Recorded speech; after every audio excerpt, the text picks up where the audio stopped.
সব জানে কার পাকা বাড়ি কার মাটি বাড়ি। খরাসিরপুরে গ্রামের জানাচ্ছি পঞ্চায়েত খরাসিরপুর আমার পাকা বাড়ি আছে না, ওনার পাকা বাড়ি আছে না, সেটা বলতে পারবো যে কার পাকা বাড়ি আছে। ওইটাই বুঝতে হবে না, না ওইটা। এখানে বিক্ষোভটা হচ্ছে গ্রামে যে বাড়ি পাওয়ার ব্যক্তি গরিব মানুষ সে পাচ্ছে না, এখানে পেয়ে যাচ্ছে যে পাকা দালান বাড়ি সে পেয়ে যাচ্ছে। আর এখানকার মধ্যে কিছু কর্মীদের যা পার্টি লিডারগিরি কেউ কিছু করছে, সে ওখান থেকে টাকা পয়সা খেয়ে সেটা করছে। ডাইরেক্ট অফার বলছে ফোনে 10,000 20,000 টাকা দাও, তোমাকে 1,20,000 টাকা দিয়ে কেটে বাকি টাকা দিয়ে দেওয়া হবে। তা এমন করে কিছু গরিব মানুষ আছে যারা দিতে পারছে না বেচারিরা, ওই 1,20,000 নিয়ে তারা একটা বাসবাড়ির মতো ছোট করতে চাইছে। তাদেরকে কিন্তু কোনোভাবে মানে হেল্প করা হচ্ছে না, অথচ সে 3 তলা 4 তলার বাড়ি তাকে কিন্তু দিয়ে দেওয়া হচ্ছে টাকা, সে টাকা পেয়ে যাচ্ছে। এই ধরনের অন্যায়ের জন্য আমরা প্রতিবাদটা করছি। কারণ গ্রামে যে পাওয়ার ব্যক্তি বেচারি সে না খেয়ে দিয়ে যে একটা বাসবাড়ি তার হবে, তার জন্য টিএমসি পার্টি থেকে বা তাদের থেকে যে গরিব মানুষকে যে সাহায্য করার জন্য যে টাকাটা আসছে, সেটা যদি প্রাপ্য ব্যক্তি নাই পায়, তাহলে আমি বলবো সেই টাকাটা রিটার্ন চলে যাক তাদের খাতে, কারণ সেটা অন্য কোনো গরিব মানুষের উপকৃত হবে। কিন্তু এখানে কি হচ্ছে, এখানে 10,000 15,000 দিয়ে দিচ্ছে, কারণ সে তো নিজে দালান বাড়িতে আছে। এবার দেখছে যা 1,00,000 টাকা এলো আমার বিশাল এলো। আর যে গরিব মানুষ যার আমি পারফেক্টলি আমি একবারে প্রমাণ সহ দেখাতে পারি যার পাকা বাড়ি আছে সে টাকা পেয়ে যাচ্ছে, আর গরিব মানুষের টাকা পাচ্ছে না। আর প্রধানরা উপস্থিত এখানে আছে, তারপর সহকারী আছে, পাকা বাড়ি প্রধান বাবু আছেন, তারপর আরো যারা ওর সঙ্গে জড়িত যারা আছেন স্টাফ, তাদেরকে তো ফলো আপ করতে হবে। প্রধানের সই ছাড়া তো এখান থেকে জিনিসটা প্রসেস হয়নি। আর প্রসেসটা যখন এখান থেকে হয়েছে, ফলো আপটা কিন্তু তাকে করতে হবে, শুধু গ্রামের লোকে কথা শুনে করলে হবে না। আর যে গিয়েছিল সাথে, সে 1 নম্বর পঞ্চায়েত বা 2 নম্বর পঞ্চায়েত একসাথে সে দুটো করবে কেন? যে ব্যক্তি যেখানকার বাসিন্দা, যেখানে যে আশেপাশে বাড়ি থাকে, তার কাছে তুমি ইনকোয়ারি করো এই কি ধরনের ব্যক্তি বা তার মাটির বাড়ি, তাকে তুমি দেওয়ার ব্যবস্থা করো টাকাটা। তো পাকা বাড়ি হলে তুমি পকেটে পয়সা নিয়ে নিছো আর টাকা দিয়ে দিছো। সেগুলা পাকা বাড়িগুলোকে দিয়েছে, মাটির বাড়িগুলোকে একজনকে দেবে। কোন গ্রামে? সব খরাসিরপুর জানাচ্ছি পঞ্চায়েত। এই দাদা ছিল, সার্ভে করতে ছিল, দাদাকে জিজ্ঞাসা করা লোকাল নেতা কে আছে, তার হচ্ছে আনিকু। দাদা বললেন লোকাল নেতা আনিকু ছিল। এই দাদা তো আমার বাড়ি ছিল না, আমার লোকাল নেতা দেখাচ্ছে। আজকে আপনাদের কি দাবি নিয়ে এসেছেন? আমাদের দাবি হচ্ছে যে ওই সাহাবাবু আসুক, কি নাম বলে রাজল কুমার দাস যে সার্ভে করছে আসুক, পাকা বাড়ি কোনটো আর মাটির বাড়ি কোনটো ন্যায় নিচ্ছে যেটা পাবে যে টাকা দেওয়া যায়, বাকি টাকা রিটার্ন হচ্ছে, রিটার্ন হোক। আজকে পঞ্চায়েতে তালা বেড়েছে, এদের বক্তব্য হচ্ছে যে বাংলার আবাস যোজনার বাড়ি যে লিস্ট এসছে, সেই লিস্টে প্রধান বাদ দিয়েছে বা প্রধান ইচ্ছামতো ঘর দিয়েছে। কিন্তু মাননীয় মুখ্যমন্ত্রী এবং মাননীয় অভিষেক বন্দ্যোপাধ্যায় সেই সিস্টেম তো রাখেনি। মাননীয় মুখ্যমন্ত্রী তো বলেই দিয়েছে যে আমি বাংলাতে আমার যেই বাস করুক, সে আমার সিপিএম হোক, কংগ্রেস হোক, বিজেপি হোক, সবাইকে বাড়ি দেবো।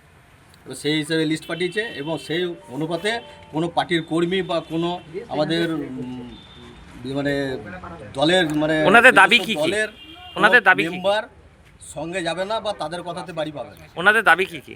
ওনাদের দাবি ওইটাই যে যা হয়েছে পঞ্চায়েত থেকে হয়েছে। কিন্তু আপনারা কি টাকার বিনিময়ে আপনারা কি টাকার বিনিময়ে সার্ভেটা হয়েছে ব্লক থেকে সার্ভে হয়েছে, ব্লক থেকে নোডাল পাঠিয়েছে, ব্লক থেকে আমার পঞ্চায়েতের স্টাফকে নিয়ে টিম তৈরি করে সার্ভে হয়েছে। আপনার বিরুদ্ধে অভিযোগ করছে আপনি ঘর পিছু 5,000 টাকা করে নিয়েছেন, কি বলছেন? একটা প্রমাণ দিয়ে দেন, একটা ছেলে নাম বলে দেন যে আমার লোকের কাছে এত টাকা নিয়েছে। গ্রামবাসী অভিযোগ করছে আপনি, গ্রামবাসী করছে, তার নাম বলতে হবে তো।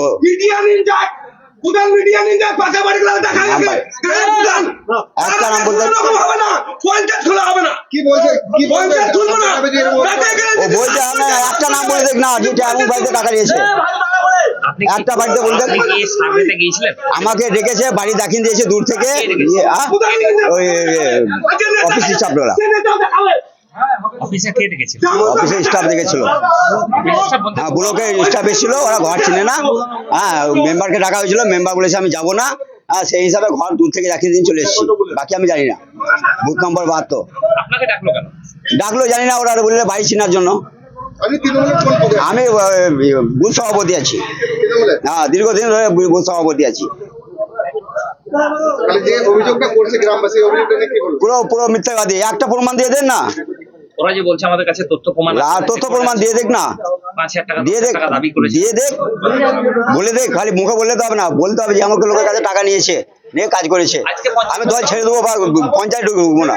আজকে পঞ্চায়েত বিক্ষোভ দেখাচ্ছে কেন তাই জানি না, ওই ক্ষোভে হচ্ছে, তাহলে 2012 থেকে খুলুক, খাতা খুলুক, দেখবে আপনি বুঝতে পারবে কি জিনিস হয়ে আছে। গ্রামে যারা পাকা বাড়ি আছে তারাই বাড়ি পেয়েছে। না সেরকম কিছু না, দুই একটা হয়তো হয়েছে মিস্টেক, হয়তো ওটা বলতে পারবো না আমি কিভাবে পেয়েছে সেটা আমি বলতে পারবো না।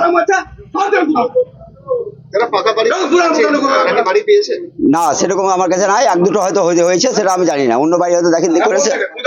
এবং গ্রামের আশা দিদিমণিদেরকে নিয়ে একটা এনকোয়ারি হয়, সেই মাদার লিস্ট থেকে কিছু বাদ যায়, তারপরে আবার এনকোয়ারি হয়েছে, সেই এনকোয়ারির ভিত্তিতে এই লিস্ট হয়েছে, কিন্তু একটাও এনকোয়ারি পঞ্চায়েতের দায়িত্বে ছিল না, টোটালটাই বিডিও অফিস থেকে হ্যান্ডেলিং করেছে। আমাদের পঞ্চায়েতের স্টাফ নিয়েছিল গ্রামগুলো দেখাবার জন্য, কিন্তু এই সার্ভের নোডাল ছিল বিডিও অফিসের স্টাফ, পঞ্চায়েতের কোনো স্টাফ নোডাল ছিল না। এখানে পঞ্চায়েত কোনোভাবেই জানে না যে কে বাড়ি পাচ্ছে কে পাচ্ছে না। হ্যাঁ, আমরা 2021-এর পর যে লিস্ট বেরিয়েছে তখন দেখেছি আমরা যে এতজনের নাম আছে, কিন্তু সার্ভে যখন হয় 2021-এর পর আশা দিদিমণি, অঙ্গনওয়াড়ি দিদিমণি এবং পঞ্চায়েতের স্টাফ, ব্লকের স্টাফ মিলে যখন সার্ভেটা হয়, সেই সার্ভের পর ওরা আমাদেরকে দেখায়ও নি যে কাদের নাম এর মধ্যে আছে আর কাদের নাম বাদ যাচ্ছে। আমরা পরে সেই লিস্ট পাই, তখন আমাদের হাতে আর কিছু করার নাই, যেগুলো যা 2025-এ তো সার্ভে হয়েছে কোনটা না, এই লিস্ট অনুযায়ী, এই লিস্টটা অ্যাকচুয়াল 2021-এ। সঞ্জু তুমি নামগুলো পড়ো আর প্রধানকে সাক্ষী মানবো যে এইটা মাটির বাড়ি না কাঁচার বাড়ি বলো।